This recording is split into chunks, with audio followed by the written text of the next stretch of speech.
전시작전 통제권 전환 얘기를 네. 지금 하고서 상당한 진전이 있었다라고 얘기를 하는데 지금 한국에서 일어나는 전쟁은 남북한 두 나라의 전쟁이 아니다. 그 상황은 지금 오히려 더 심화가 된 것이죠. 미국조차도 네. 동맹국이 45개국입니다. 그러니까 미국 혼자 하지 않아요. 주한미군이 철수한다는 얘기하는 사람들이 많은데 2006년 이후에 지금까지 한 명도 안 줄었습니다. 미국이 생각하는 한국의 가치가 워낙 중요합니다. 우리가 군사력 전쟁 나면 함께 싸운다를 떠나서 미국 군함을 한국 보고 만들어달라고 그러는 거 아니겠습니까?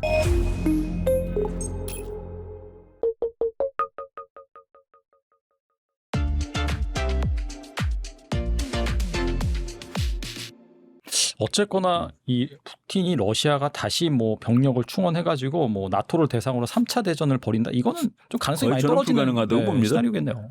지금 트럼프 대통령이 지난 봄에 봄 여름에 나토랑 약속한 거가 나토 국가들이 전부 다 국방비를 GDP의 5%씩 올리기로 맞아요. 5%로 그렇게 되면은 그러니까 우리가 이제 미국을 국방비가 1,000조 원, 한국 돈으로 1,000조 원이 넘는다 그래서 천조국이라고 얘기를 하는데 네. 나토가 천조국이 됩니다.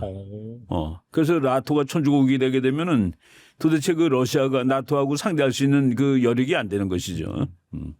유럽도 막 예전에 행복했던 시절은 다 간 것 같더라고요. 막 복지에 그렇게 뭐 펑펑 쓰다가 이제는 경제도 지금 안 좋아지고. 프랑스 망하는 거 보세요. 네네. 프랑스가 복지국가인데 네. 영국도 복지국가 하다가 망해가지고 마가렛 대처 수상 때 완전히 그 자유주의 시장경제로 다시 바꿨잖아요. 복지국가를. 네. 그래도 뭐 그 전통이 남아 있어가지고 지금 이제 노동당이 또 뭐 복지 정책을 하는데 어렵습니다. 그러니까 프랑스는 좀 비교적 오랫동안 복지 정책을 하다 보니까 정부가 이제 거꾸로 돌아가질 못해요. 예산이 없어서 더 이상 못하겠다 그러면은 뭐 좌파고 우파고 다 일어나서 반대를 하니. 우파는 우파대로 이게 나라 말아먹을 거냐 해서 반대를 하고 좌파들은 주던 돈을 왜 안 줘 그러고 반대를 하는 겁니다. 줄 돈 있어야 주는데 줄 돈이 없어서 못 주는 건데 참. 그렇죠. 네. 이번에 좀 한미 관계 살펴보겠는데 네네. 최근 서울에서 열린 27차 한미 통합국방협의체 회의에서 양국은 전자권 전환 조건 충족에 상당한 진전이 있었다라는 데 공감을 했습니다. 그리고 이재명 대통령이 임기 내 전자권 전환을 추진하겠다라고 밝힌 상황인데 과연 이번 정부 임기 내 전자권 전환이 현실적으로 가능할까요? 예, 저는 가능하지 않다라고 봅니다. 전시작전 통제권 전환 얘기를 네. 지금 하고서 뭐 상당한 진전이 있었다라고 얘기를 하는데 금년 7월 달에 미국 하원 그리고 요 바로 며칠 전에 미국 그 상원에서 그 국방수권법안을 통과시켰습니다. 네. 국방수권법안이라는 거는 그 미국은 국방정책을 이제 행정부가 하잖아요. 근데 거기에 하는 모든 돈을 국회가 대줍니다. 그래서 국회에서 국방수권법안이 나왔을 때 어느 정도로 자세하냐면은 뭐 예를 들어서 주한미군을 어디로 옮기는데 필요한 돈은 얼마 이런 것까지 써줍니다. 그런데 금년도 국방수권법안 그 법안에 뭐라고 나와 있냐면은 다음과 같은 사항을 금지한다라고 돼 있습니다. 금지하는 사항이 두 개인데 1. 주한미군의 숫자를 감축하지 말 것. 그러니까 주한미군의 숫자를 감축하기 위해서 쓸 돈이 지금 0입니다. 그리고 2. 지금 주한미군의 지휘체계에 일체의 변경을 가하지 말 것. 그러니까 지금 주한미군 지휘체제는 전쟁 나면은 미군이 지휘하는 체제입니다. 네. 전시작전 통제권을 주한미군 사령관이 갖는 거, 유엔군 사령관이 갖는 거로 돼 있는데 거기에 대한 논의를 하지 말 것. 그 두 가지 조건이 맨 앞에 나옵니다. 프로히비트라고 아예 크게 나옵니다. 그러니까 미국 의회에서 금년도 국방 예산을 주면서 주한미군 예산을 주는데 주한미군은 병역하지 말 것, 숫자 그대로 유지할 것, 그리고 지휘 통제 체제를 바꾸는 논의를 하지 말 것. 그리고 물론 거기 조건은 있어요. 미국 국방장관이 미국의 국가 이익을 위해서 바꿔야 한다라고 국회에 그 상응하는 이유를 제시하지 않는 한. 그런데 지금 우리가 이제 전시작전 통제권 달라고 그랬을 때 미국이 그냥 주는 것을 원칙으로 했었습니다. 그래 가져가. 너네들이 이제 능력이 되면 가져가라고 라고 했는데 언제부터 안 주겠다고 그랬냐면은 문재인 대통령 시절부터는 미국의 장군들 미국의 학자들이 주면 안 된다라고 얘기를 하고 있습니다. 주면 안 된다는 얘기는 뭐냐면은 지금 한국에서 일어나는 전쟁은 남북한 두 나라의 전쟁이 아니다. 이거는 아시아 전체가 개입될 수 있는 대전쟁이 되는데 거의 3차 대전급의 전쟁이 될 텐데 그것을 한국군한테 독자적으로 작전을 맡길 수는 없다가 이제 미국이 전시작전 통제권을 전환시키는 것을 반대하는 이유입니다. 근데 그 상황은 지금 오히려 더 심화가 된 것이죠. 그래서 뭐 얘기는 하는데 네네. 그리고 이제 우리나라 사람들이 전시작전 통제권을 왜 가져와야 되느냐라고 그러면은 이유를 맞지 않는 이유를 댑니다. 이게 독립과 주권의 문제가 아니냐, 독립과 주권의 문제가 아니냐, 우리가 왜 독립국인데 왜 미군의 지휘를 받는 거야? 라고 돼 있는데 거기서 독립과 주권의 문제가 아닌 조항이 있습니다. 뭐냐면은 전쟁이 지금 옛날에는 전시고 평시고 미군이 다 지휘를 했습니다. 네. 그런데 김영삼 대통령 때 전시하고 평시를 구분을 했습니다. 그래서 평시에는 미군은 미군이 지휘하고 한국군은 한국군이 지휘를 받습니다. 근데 전쟁이 터지면은 미군이 지휘한다. 전시 상태가 되면은 미국이 지휘한다라고 돼 있는데 전시 상태가 법적인 개념입니다. 북한이 뭘 일으켰어요. 네. 군사적으로 공격했는데 이것이 전쟁이냐라고 선포를 해야 되는데 그걸 하기 위해서는 양국의 사령관, 양국의 국방장관, 양국의 대통령이 다 합의를 해야지 전시를 선포할 수 있습니다. 그러니까 우리나라 대통령이 이 정도는 우리가 혼자 할 수 있어요라고 그러면은 전시 선포가 되질 않습니다. 예를 들어서 서해 5도 사건, 연평도 사건, 그때 한국군하고 한국 해군하고 북한 해군하고 뭐 전투를 벌이잖아요. 그때는 이것이 전시냐를 선포하려는 회의도 안 열었습니다. 한국군이 혼자 싸운 거예요. 네네. 그러니까 이제 그런 규모는 우리가 그냥 그래서 그거를 법으로 얘기하면은 평시에 한국군이 북한하고 싸운 겁니다.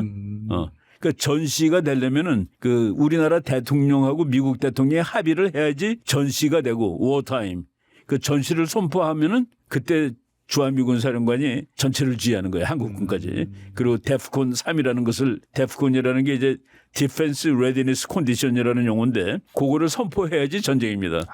근데 그 선포하는 권리를 우리 대통령이 갖고 있습니다. 그러니까 우리가 반대하면 안 되는 거예요.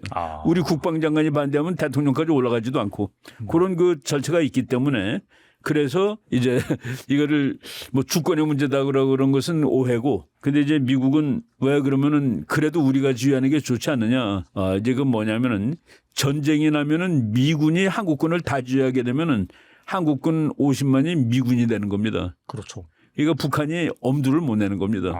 그래서 심리적으로 전쟁 억제 상태를 유지하기 위해서 전쟁 억제력을 강화하기 위해서 북한 너 전쟁 나면은 한국군이 다 미군이야. 그리고 미군이 다 지휘하면 미군이 지겠니? 질 것 같으면 미국에서 비행기 몇백 대 더 와야 되는 거고 바로 그런 안전장치로 만들어 놓은 개념입니다. 근데 이제 우리나라 사람들 보면은 보수구 진보구 다 넘어서 이게 우리나라가 독립국인데 이거 맨 처음에 가져오겠다고 한 사람은 노태우 대통령입니다. 근데 이제 이거는 미국의 이제 최근에 아주 훌륭한 마이클 오한론이라는 최고의 전략 이론가는 그렇게 좋은 거를 왜 고치려고 그러니? 라고 얘기를 했습니다. 우리나라한테요. 네. 아니 미군한테도. 미군한테도. 이것 때문에 전쟁이 몇십 년 안 나고 앞으로도 한동안 전쟁이 안 나는 아주 끝내주는 안전장치인데 이거를 왜 고치려고 그러는 거야. 바로. 그리고 또 이재명 대통령이 최근 자주 국방론을 거론하면서 자주 국방 불가능 굴종적 사고다라고 언급해서 화제가 되고 있는데 조만간 이제 방위비 협상도 할 거잖아요. 네네. 한국 정부의 의도는 무엇일까요? 여기서 이거 보통 뭐 진보를 자처하는 정부들이 자주 국방 얘기를 많이 하고 네. 그리고 사실 우리나라의 자주 국방이란 말을 제일 많이 한 사람은 박정희 대통령입니다. 저기 우리나라 국방부 용산에 있는 건물 가면은 자주 국방이라고 크게 이렇게 써 있는데 그 글자를 박정희 대통령이 쓴 글입니다. 그런데 자주 국방은 하는 나라가 지구상에 없습니다. 아니 미국조차도 동맹국이 45개국입니다. 그러니까 미국 혼자 하지 않아요. 그리고 지금 트럼프 외교 정책의 특징 아시아든 어디든 동맹과 함께 한답니다. 그게 미국에서 아주 노골적으로 트럼프 시대의 미국 군사정책 막강한 힘으로써 사전에 그러니까 너무나도 막강해서 적들이 덤비지 못하게 한다. 그리고 동맹과 함께 한다. 근데 이제 우리가 뭐 말로는 좋은 얘기지만은 이게 실제로 들어가면 그렇지 않고 지금 뭐 무슨 미국의 관리들이 얼마 전에 미국 육군 장관이 우리나라에 와가지고 주한미군은 북한도 물론이지만은 중국도 막는다라고 얘기를 했습니다.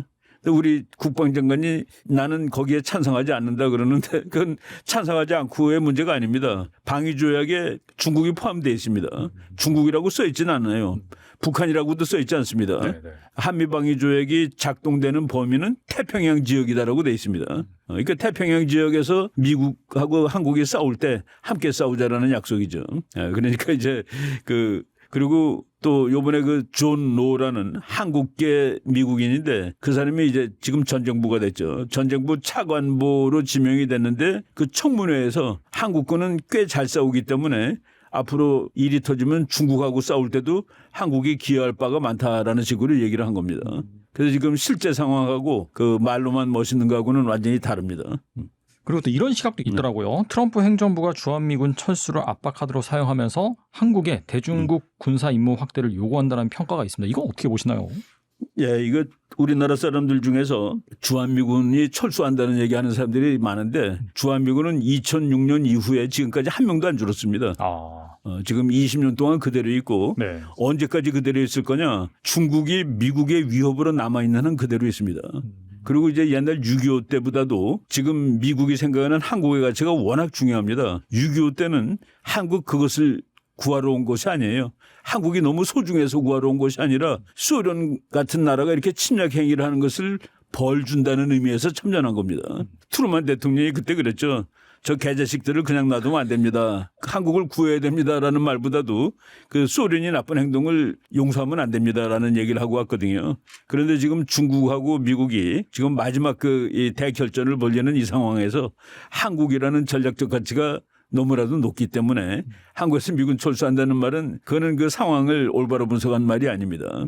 그리고 이제 한국을 활용하는 것이죠. 지금 보면은 우리가 전쟁 나면 함께 싸운다를 떠나서 미국 군함을 한국 보고 만들어 달라고 그러는 거 아니겠습니까? 그래서 마스가라고 해갖고 뭐 현 정부도 마찬가지인데 미국의 상선과 군함을 한국에 만들어 주는데 협력하겠다. 네. 이런 일들이 막 진행되는데 그래서 우리가 지금 아시아에서 오로지 미국은 북한하고만 싸우고 우리 국군도 오로지 북한만 상대하는 거다라는 그 말은 안 됩니다. 그리고 더 놀라운 얘기가 제가 여기서 한번 해드렸는지 모르겠는데 김정은이가 주한미군 철수 반대입니다.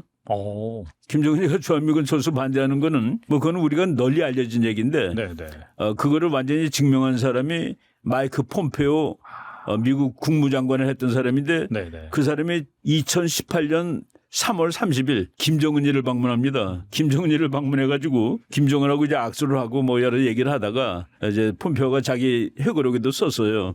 내가 듣자 하니 한국에 있는 주한미군을 철수시키면은 당신께서 김정은 위원장께서 대단히 기뻐할 거라고 시진핑 주석한테 내가 여러 차례 들었습니다. 그랬더니 김정은이가 책상을 꽝 치면서 막 웃으면서 그 중국 놈들 거짓말쟁이니까 그 말 믿지 마시오. 주한미군이 철수하게 되면은 중국이 북한을 티베트로 만들어 버릴 거예요. 그래서 주한미군이 있는 것은 나를 지키는 일과 마찬가지요. 라고 얘기를 합니다. 그 일화를 써놓고 폼페오 장관이 미국의 정책 결정자들은 테이크 노트 받아 쓰세요. 그래놓고 그 밑에 뭐라고 썼냐면은 대한민국의 미국의 미사일, 미국의 군함 이런 거가 아무리 들어와도 김정은이는 개의치 않는다. 그러니까 그 주한미군이 단순한 기능을 가진 게 아니에요. 아주 복합적인 기능을 가진 그런 군사력입니다. 결과적으로 이제 중국이 미국의 위협이 안 되는 그런 상황이 된다면은 이제 그때쯤에는 뭐 아시아 태평양 정세가 이제 정리가 됐을 테니까 그렇죠. 그때는 이제 철수할 수 있는 그런 상황이 그러니까 제가 번역한 책 중에 그 미오샤이머라고 아주 참 미국의 그 아주 저명한 국제 정치학자인데 그분한테 내가 소문 하나 좀 써달라고 한국 독자들한테 그렇게 썼어요. 어느 날 중국의 위협이 이제 약화되고 중국이 아시아를 넘보는 강대국 대열에서 탈락할 경우 그때 미국은 한국에 대한 안보 공약을 그렇게 지키지 않을 수도 있습니다. 그러니까 이제 약화된 중국이 되는 날, 그러니까 지금 여기 있는 한국군은 옛날에는 소련 막으러 온 것이고 지금은 중국을 막기 위해서 안 가고 있는 거예요. 그러면서 거기에 한국 사람들한테 친절하게 조언까지 했는데 그 중국이 미국이 보기엔 약할지라도 당신네들한테는 위협이 아니겠습니까? 그러니까 어느 날 그런 날이 왔을 때 한국은 핵무장도 고려해야 될 것입니다. 라는 식으로 이제 그 충원을 해 줍니다. 그래서 지금 중국이 강대국으로 존재하는 한 미국은 한반도에서 못 나간다는 그 얘기죠.